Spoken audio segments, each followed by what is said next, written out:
வணக்கம் மக்களே, அனைவருக்குமே வணக்கம். சற்று முன்பு கிடைக்கப்பெற்ற ஒரு அதிமுக்கியமான ஒரு தகவல். அதிமுகவினுடைய முன்னாள் அமைச்சர்களுக்கு செருப்பு மாலை, பெரும் பரபரப்பு, போலீஸ் குவிப்பு.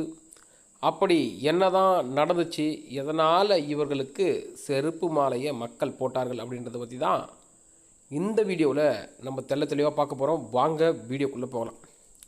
பெண்களை கேவலமாக பேசியதற்காக முன்னாள் அமைச்சர்களான திண்டுக்கல் சீனிவாசன், எம்ஆர் விஜயபாஸ்கர், சிவி சண்முகம் இவங்க உருவ பொம்மைக்கு என்ன பண்ணிக்கிறாங்கன்னா, பொள்ளாச்சியில் பப்ளிக்கில், அதாவது பேருந்து நிலையம் அருகே பாவாடையும் செருப்பு மாலையும் அணிவிக்கப்பட்ட சம்பவம் பெரும் பரபரப்பை ஏற்படுத்தியிருக்கு.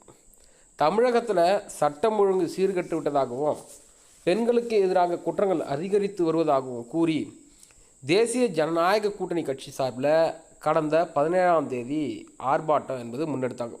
இந்த ஆர்ப்பாட்டத்தில் பங்கேற்காமல் இருந்தாவது பிரச்சனையே இல்லாமல் இருந்திருக்கும். ஆனால் இவங்க என்ன பண்ணாங்கன்னா, ஆர்ப்பாட்டத்தில் பங்கேற்றாங்க. அந்த வகையில் தான் அதிமுகவுடைய முன்னாள் அமைச்சர் C V Shanmugam, Dindigul Srinivasan, M R Vijayabaskar, MLA Amman Rajan அவங்க எல்லாம் தமிழக அரசனுடைய, அதாவது இப்போ நான் திராவிட மாடல் 2.0 ஏதோ சொல்கிறாரு நம்ம ஸ்டாலின், அவருக்கே தெரில. அப்படி இருக்கும்போது அந்த தமிழக அரசோட திட்டங்களை விமர்சிக்கும் நோக்கில் பெண்களை கேவலப்படுத்தும் வகையில் பேசியதாக அடுக்கடுக்கான புகார்கள் எழுந்திருக்கு. சிவி சண்முகம் பேசும்போது உங்கள் கனவை சொல்லுங்கள் அப்படின்னு சொல்கிறாரு முதல்வர். எனக்கு நயன்தாரா வேணும்னு கேட்டிருக்கிறாரு. நியாயமா? அதிமுகவினுடைய மூத்த தலைவர்களின் பேச்சு தமிழகத்தில் அதிர்வலைகளை ஏற்படுத்தியிருக்கு. நம்முடைய ஜோதிமணி எம்பி, அதுக்கப்புறம் செல்வபிரதர் இவங்கெல்லாம் கண்டனத்தையும் பதிவு செஞ்சாங்க. அதே போல் தென்னிந்திய நடிகர் சங்கமும் அனைத்து இந்திய ஜனநாயக மாதர் சங்கமும் கண்டனத்தை பதிவு பண்ணாங்க.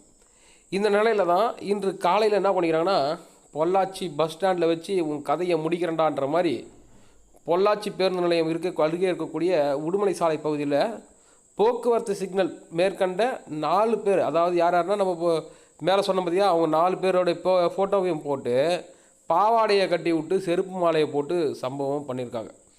இதை யார் வச்சாங்க அப்படின்றது இன்னமும் தெரில. அதில் திண்டுக்கல் சீனிவாசன் உருவமைக்கு பாவாடையே போட்டு விட்ருக்காங்க. மற்ற மூவர்களுக்கு பார்த்திங்கன்னா செருப்பு மட்டும் தான் போட்டுருக்காங்க. திண்டுக்கல் சீனிவாசனுக்கு மட்டும் என்ன பண்ணிக்கிறாங்கன்னா பாவாடையே கட்டி விட்டுக்கிறாங்க. இந்த சம்பவம் பார்த்திங்கன்னா அந்த இடத்துல பெரும் பரபரப்பை ஏற்படுத்தியிருக்கிறது.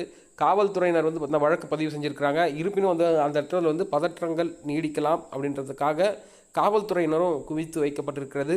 பார்க்கலாம் யார் இந்த வேலையை செஞ்சாங்கன்னு தெரியல. அவர்கள் மீது காவல்துறை தக்க நடவடிக்கை எடுக்குமா அப்படின்றதெல்லாம் பொறுத்திருந்து பார்க்கலாம். நன்றி, வணக்கம்.